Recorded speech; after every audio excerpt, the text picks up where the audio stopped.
En el Paraguay profundo, donde la niebla reposa sobre el río y el idioma guaraní aún respira en las ramas, hay canciones que no son solo melodías, son suspiros que el tiempo no quiso borrar.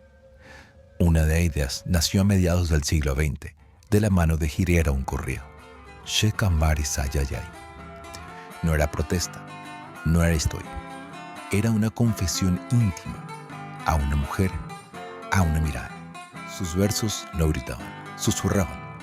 Decatudo y maico, en el oscuro silencio, o intupe sentimiento, sheyo puba shekamba.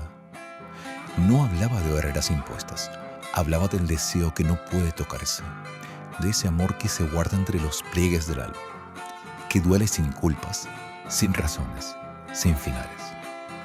Hoy, después de tanto tiempo, Shekambari Sayayay sigue flotando entre cuerdas y suspiros, ya no como lamento, sino como ofrenda, porque los ojos morenos de entonces son los mismos que hoy miran al futuro con dignidad, porque la lengua que dio forma a aquel amor sigue viva entre risas, canciones y promesas, y porque el arte, cuando nace del alma, no muere jamás.